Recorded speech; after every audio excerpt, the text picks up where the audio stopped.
Já vás vítám jménem vzdělávací společnosti Ubila u další lekce programu Microsoft Excel a dnes se podíváme na základy formátování tabulky a na základní funkce tohoto programu.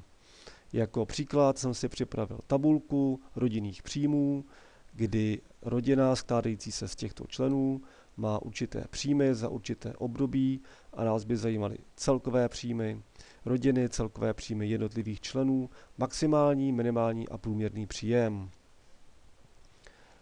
Nejprve se podíváme na možnosti formátování té tabulky. Tedy označím si část tabulky, kterou chci formátovat, a poté na pásu karet domů na kartě písmo rozbalím možnosti ohraničení a zvolím všechna ohraničení. Tím jsem zvýraznil mřížku v této tabulce. Dále zde máme rodinné příjmy, což je nadpis a ten by měl být naformátovaný zhruba na prostředek té tabulky. Tedy všechny tyto buňky sloučím do jedné. A sice kliknutím na ikonu na pásu karet domů, zarovnání, sloučit a zarovnat na střed. Tím pádem z těchto buněk jsem udělal jednu buňku a text se mi zarovnal na prostředek této buňky. Ještě si můžu tímto způsobem zarovnat text na střed i ve směru zhora dolů. To by bylo k základnímu formátování tabulky vše. Ještě možná bych ten nadpis zvýraznil tlustším ohraničením, tedy ohraničení, tlusté ohraničení okolo. Potom tabulka vypadá asi takto. Tak a již se můžeme vrhnout na základní funkce. Máme zde příjmy za leden, příjem otce, matky, dědy, syna. A nás by zajímal součet celkem. Sčítat mohu několika způsoby a všechny si zde ukážeme. První způsob je takový ne moc šikovný, ale dá se využít. Tedy já zde sečtu tyto čísla. Abych mohl začít psát vzorec, musím začít znaménkem rovná se. Tedy já tomu programu říkám, tato buňka, ve které stojím, rovná se. A teď můžu sečíst ty čísla. Tedy 25 000 plus 16 000 plus 8 000 plus tisícovka. Na závěr potvrdím možností zadat a součet je hotový. V lednu si rodina vydělala celkem 50 000. To ale není úplně ten nejlepší a nejšikovnější způsob. Neboť kdybych teď přepsal nějakou hodnotu v této tabulce, tak se mi ve výsledku nepřepočítá. Zkusím tedy jiný způsob. Tedy kliknu si do buňky, kde smí mít výsledek, opět zmáčknu klávesu rovná se a sečtu prostě ty buňky. Tedy kliknu na buňku číslo 1 plus další buňka plus další buňka plus další buňka. Potvrdím. Tento způsob sčítání má tu výhodu, že když změním například tisícovku na 2 tisíce a potvrdím, výsledek se mi automaticky přepočítá. V tomto případě, když změním výsledek se nepřepočítá. Tedy tento způsob sčítání je poněkud lepší. Dále zde máme ale ještě jednu rychlejší možnost sčítání a tu si vyzkoušíme zde ve sloupečku mimořádné příjmy. Kliknu si do výsledku a kliknu na ikonku suma. Čili vložil jsem sem funkci suma a tato funkce mi nabídla, že sečte tuto oblast nad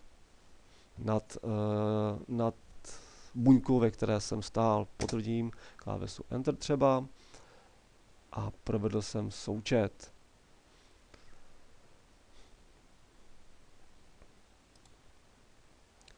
Další možnost, kterou mám, je skopírování tohoto vzorečku.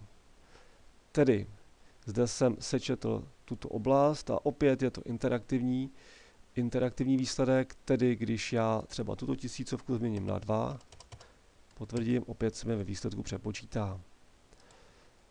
Tak, zde mám další buňku, do které bych rád sečetl tato čísla, ale já tam tu funkci vůbec nemusím vkládat. Mně stačí, když si kliknu do buňky vlevo vedle, kde už mám ten vzoreček zadaný a tímto způsobem překopíruji vzoreček do další buňky. Tedy zde jsem sčítal buňky E5 až E8 a zde jsem skopíroval vzorec do sousední buňky a sčítám buňky F5 až F8, tedy tyto.